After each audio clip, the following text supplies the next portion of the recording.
தமிழ் நெஞ்சங்களுக்கும் ஓட்டுநர் உறவுகளுக்கும் வணக்கம். நான் உங்கள் மதுரை மைக்கேல், டிரைவிங்ஸ் ஐடியாஸ் யூடியூபர்.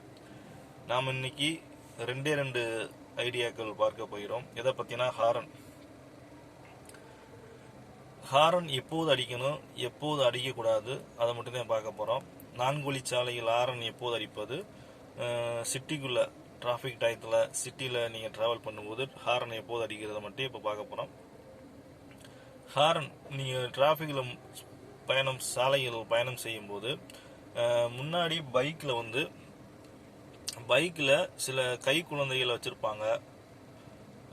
அப்போது நீங்கள் ஹார்ன் அடிப்பதை தவிர்க்கணும். கை குழந்தை மீன்ஸ் 1 வயசு குழந்தைய சின்ன குள்ளா மாதிரி போட்டு கவர் பண்ணி தோப்போட்டையில் போட்டிருப்பாங்க, இல்லை கையில் வச்சுருப்பாங்க. அந்த நேரத்தில் ஹார்ன் ஹெவியாக அடிப்பதை தவிர்த்துக்கிறணும். மேக்ஸிமம் ஹார்ன் அடிக்க விடாது. அவங்களுக்கு வழி விட்டுட்டு நீங்கள் பொறுமையாக பின்னாடி செல்லலாம். அப்புறம் மாசமாக இருக்கிறவங்க, கன்சீவாக இருக்கிறவங்க பைக்கில் பயணம் செல்வாங்க, வேறு வழி இல்லாமல் பாவம். அவங்கள நீங்கள் பார்த்தீங்கன்னா ஹாரன் அடிக்கிறத தவிர்த்துக்கோங்க. ஏன்னா நீங்கள் அடிக்கிற ஹாரன் இரு உயிர்களுக்கு பாதிப்பு ஏற்படுத்தும். அவர்களுக்காண்டி நீங்கள் அந்த ஹாரன் அடிப்பு தவிர்த்துக்கிறணும். அப்புறம் சின்ன பிள்ளைல ஸ்கூலுக்கு விட போகும்போது ஸ்கூல் டயத்தை, அதாவது பிளே ஸ்கூலு 5th ஸ்டாண்டர்ட் வரைக்கும் படிக்கிற ஸ்கூலுக்கு கூட போவியா, அந்த மாதிரி நேரங்களில் ஹார்ன் அடிக்காமல் சின்ன பிள்ளைங்க விளையாடுத்தனமாக இருக்குங்க. ஹார்ன் அடிக்காமல் ஹார்ன் அடிச்சிங்கன்னா அதுக்கு பயந்துக்கிட்டு திரும்பி காருக்குள்ளே விழுக பார்க்குங்க, அச்சமுறுங்க.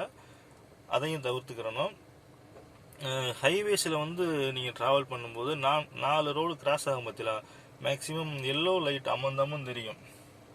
4 வழி சாலையில் எல்லோ லைட் இப்படி அமர்ந்து எரிஞ்சுக்கிட்டு இருக்கும். அந்த நேரத்தில் நீங்கள் ஹார்ன் அடித்து போவது நல்லது. ஏன்னா லோக்கல் கிராமங்கள்லேருந்து சிங்கிள் ரோட்லேருந்து வேகமாக பைக்கில் கிராஸ் பண்ணுறவங்க ஏதோ ஒரு சிந்தனையில் வருவாங்க. நீங்கள் ஹார்ன் அட்வான்ஸாக அடிச்சிட்டிங்கன்னா அவங்க நின்றுவாங்க.